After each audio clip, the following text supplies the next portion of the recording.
আসসালামু আলাইকুম। আমাদের দেশের বিভিন্ন পাবলিক ভার্সিটির এমওআই গুলো কেন যুক্তরাজ্যের বিভিন্ন বিশ্ববিদ্যালয় অ্যাকসেপ্ট করতেছে না? এটা খুবই দুঃখজনক বিষয়। আমাদের দেশের সবচেয়ে মেধাবী শিক্ষার্থীরা বিভিন্ন পাবলিক বিশ্ববিদ্যালয়গুলোতে পড়ে।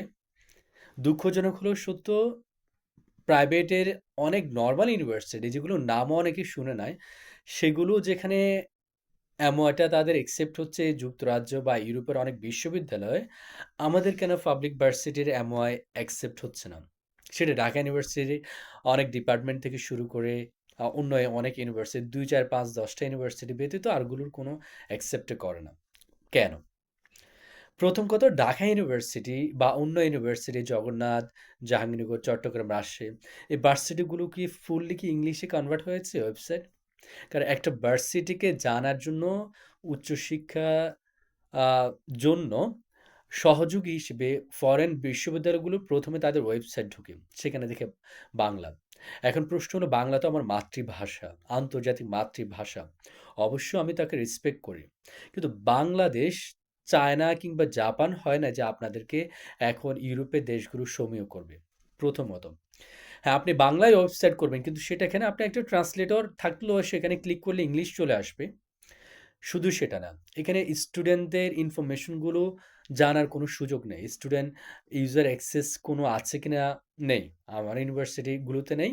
কোনো ইউনিভার্সিটি আমি যতটুকু জানি। শুধু একটা মেইল কিছু ইউনিভার্সিটি দিয়েছে। শুধু তাই না, বিশ্ববিদ্যালয়গুলোতে আপনি মেইল করলে ফরেন ইউনিভার্সিটি থেকে বা আম বিভিন্ন জায়গা থেকে তারা কি খুব বেশি রেসপন্স করে? আপনারা ভালোই জানেন।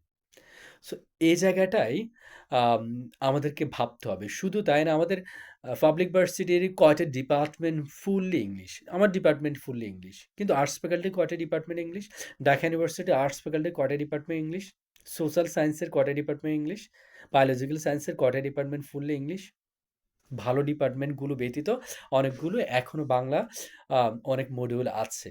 সো এই যে মিশ্র, এই জায়গাটাই ফরেন ইউনিভার্সিটিগুলোকে মুখ ফিরিয়ে নিতে বাধ্য করে। কারণ তারা ধরে নেয় এই ইউনিভার্সিটিগুলো ফুললি ইংলিশ না। কারণ আপনি এই দেশে পড়াশোনা করতে আসবেন, আপনি তো ফুললি ইংলিশে এক্সপার্ট হতে হবে।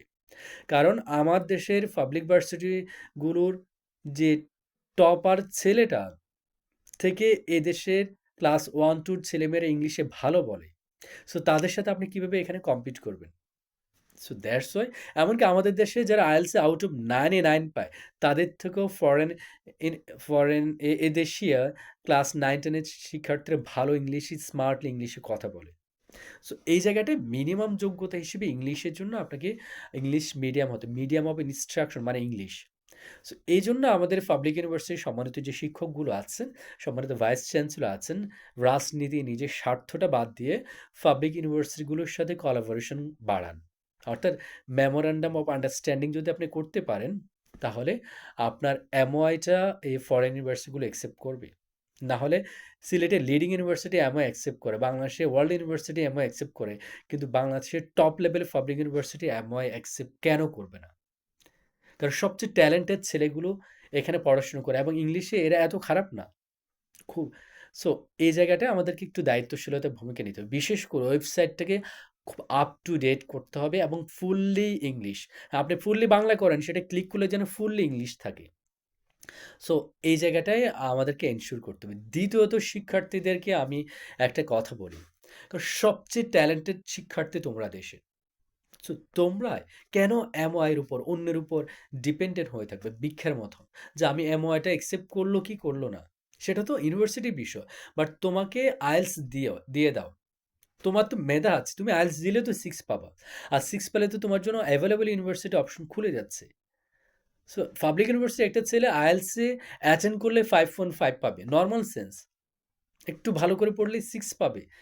আরেকটু ভালো করলে 6.5 পাবে। তুমি কেন ভিক্ষুকের মতো অন্যের উপর ডিপেন্ড করে থাকবা যে ফরেন ইউনিভার্সিটিগুলো তোমার এমআইটা অ্যাকসেপ্ট করবে? সো জাস্ট ১০ দিন ১৫ দিন একটু সিরিয়াসলি পড়ো।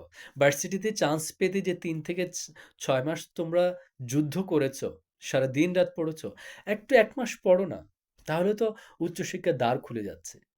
সো একটু নিজেকে প্রশ্ন করো যে আমি কেন এমওর উপর ডিপেন্ডেন্ট হবো? আমি আইএলটিএস দিয়ে দেবো। ১৫ দিনে আইএলটিএস দেবো এবং দেখিয়ে দেবো আমি 7 পাচ্ছি, 6.5 পাচ্ছি, এমনকি 6 পাচ্ছি। সো যেটাই হোক আমাদের সম্মানিত শিক্ষক যারা আছেন, নিজেকে খুব বেশি প্রাউড ফিল না করে বরং ছেলেমেয়েদের উপকারের জন্য যে কাজগুলো করা দরকার সেটা করুন। ফরেন ইউনিভার্সিটিগুলোর সাথে আপনারা মিটিং করে আপনারা ফরেন ইউনিভার্সিটি ডেলিগেটর্সদের ডাকুন। তাদের সাথে MOU memorandum of understanding sign করুন। তাহলে ওই কাজটি যারা উচ্চশিক্ষার জন্য বিভিন্ন দেশে আসতে চায়, ইউরোপের তথা বিভিন্ন দেশে আসতে চায় তাদের জন্য উপকার হবে। শিক্ষার্থীদের অন্তত এটুকু উপকার করুন। এই প্রত্যাশায় আজকের মতো বিদায় নিচ্ছি। আপনারা সকলে ভালো থাকুন, সুস্থ থাকুন। আল্লাহ হাফেজ। আসসালামু আলাইকুম।